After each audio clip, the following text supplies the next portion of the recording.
We got to talk to our man, Scott Gulbransen. Downtown Scott. What's happening? Sabonis is fun to watch, man. Is he not? I mean, I heard you guys talking about him, and he's one of the guys like I've keyed in. Wembanyama is awesome too, but keying in on him with my Kings background, clearly, man, he's fun to watch.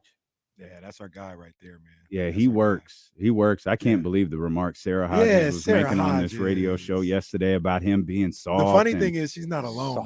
I hear that a lot. I don't know what these people be talking about. I just don't see it. Yeah. I just don't see it. And he must have been listening yesterday because he was trying to quiet that noise down in the first quarter. Yeah, he was good. Scott, man, it's fun to talk about the Kings for sure, but really for the first time a couple of weeks in a row we can have fun talking about the Raiders. Imagine that. It wasn't pretty, and it doesn't have to be. It just needed to be a victory. An ugly win is still a win, Scott. Absolutely. And listen, we went in, I predicted a 13-10 game. I did, because I just knew with that defense, with the rookie quarterback on the Raiders side, and of course Zach Wilson on the other side, their defense is legit, guys. And so you knew the Raiders were going to have to come out and grind it out. It was going to be a street fight, right? And that's how it ended up. And of course they get the big touchdown by Michael Mayer at the end of the game there in the fourth quarter to really pull ahead there and get the only touchdown of the game. But man, it's one of those things. Amazing how you change who's in charge. You give a team a little bit of encouragement, have them be involved with the planning of the game, and things just change. And it goes to show you can't overcome bad leadership. Doesn't matter how much talent you got on the roster, or if you're lacking talent too, it doesn't matter. You have to have somebody who gets you to believe that you can be your best, whatever that is. And clearly Antonio Pierce has the Raiders in a position where they're playing the best that they can at this point in time.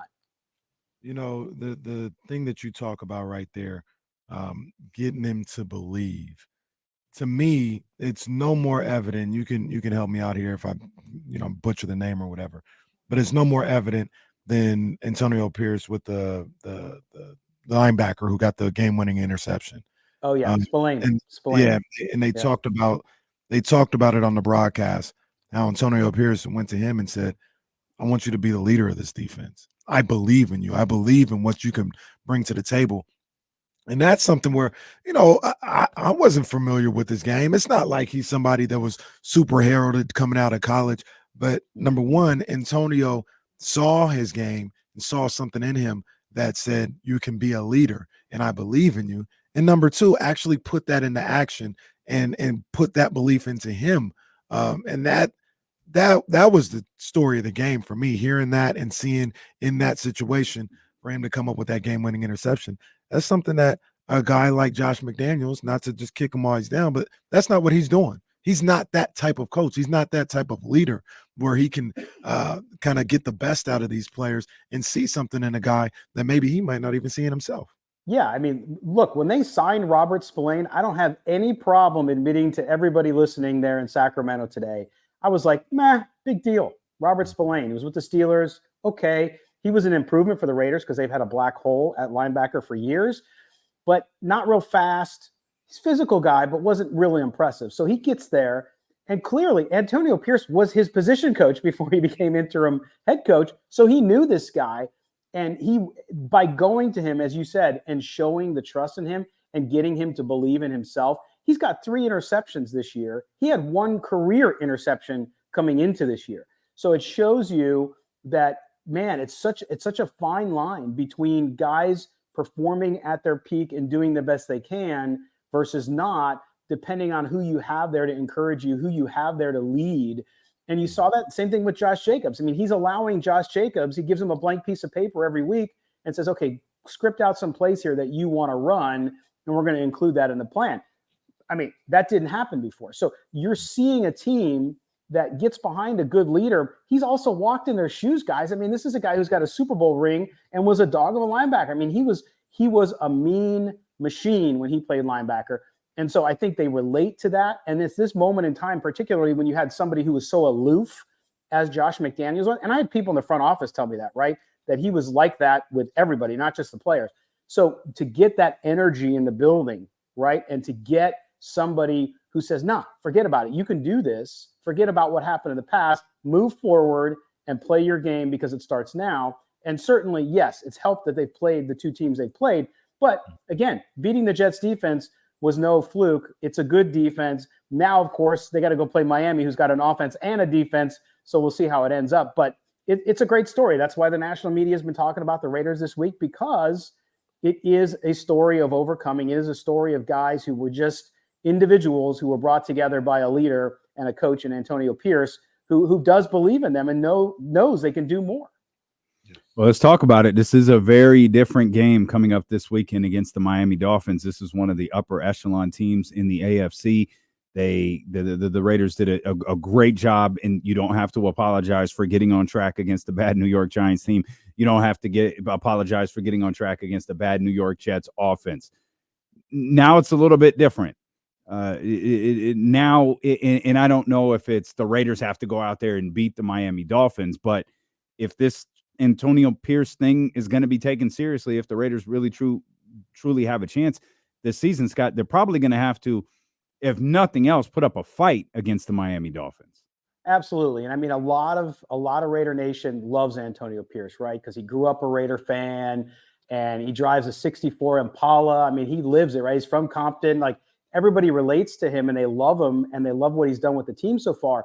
But the reality of the NFL is you got to win. Okay. And so we've said on our show that he's got to go kind of go 6-3, I think, to make sure that if he wants a job permanently, to like make no bones about it and say he's got it, he's got to do something special, right? It's not just enough to get the team in a better place.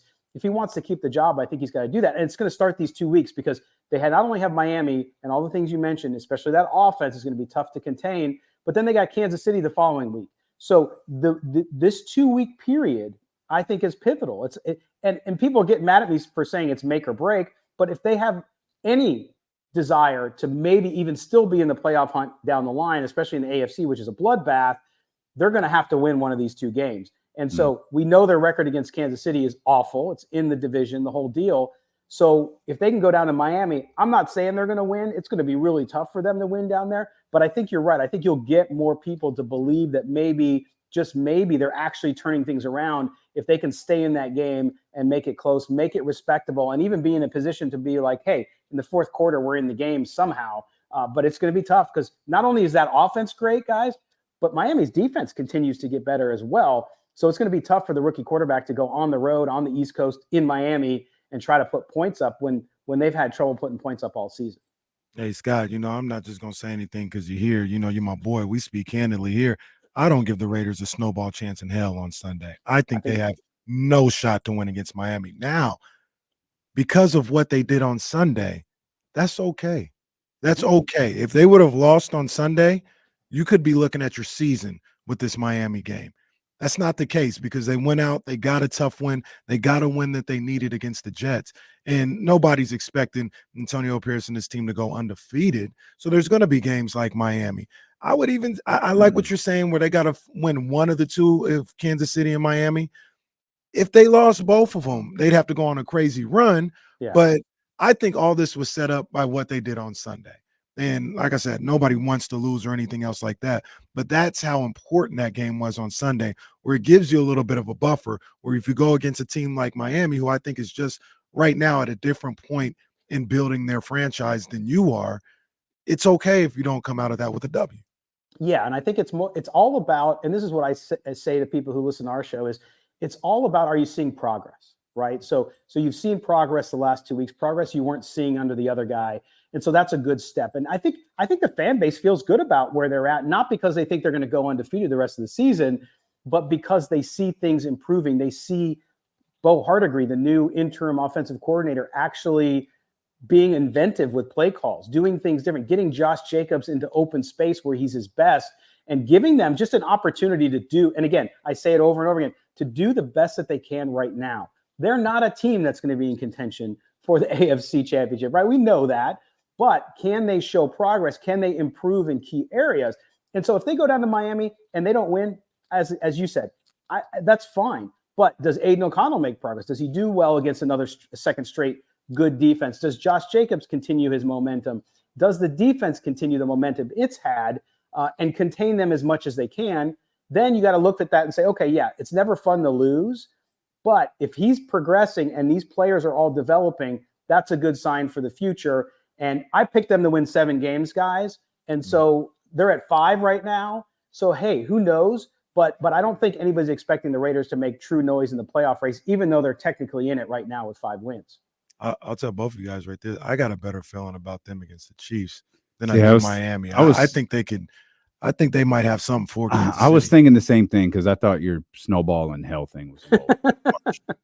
I thought that was a lot. I get it because that offense is bananas. But I like what we're seeing with the Raiders, and I like the victory cigar. Shoot, if we can light the beam, they can light a cigar. Absolutely. I'm with it. I'm with it. I love the story behind them. Hey, can you go get us a whole bunch of cigars? And the equipment manager's got to run out and get a bunch of. I love that. Like 70 cigars. Yeah. And you know what? You got to celebrate small victories in life. And I mean, even like today, I was telling somebody, I said, who would have thought on your NFL bingo card for 2023? Who would have thought that the Raiders at this point and the Bills would have the same record? Right? It's crazy. Yeah. Because that's how the AFC is just turned into this crazy race. And AFC North has 3 teams right now that would be in the playoffs. So it's a crazy, anything can happen, right? That's why they call it any given Sunday. But it's just good to see some positive momentum for that franchise, for the players on there, because they're the ones putting in the work. And here come the Broncos. I was just about to say, we won't go to the offseason, but who after week 3 thought the Broncos would be where they're at right now? Not me. Man. No, sir. No, sir. Scott, always great to catch up with you, my man. I'm excited we get to talk about, an exciting moment for this football team, and win or lose, I think the Raiders are going to have a showing this weekend against Miami. It should be fun. Always great to be with you guys, man. Have a great weekend. You too, Scott. Thank you, my man.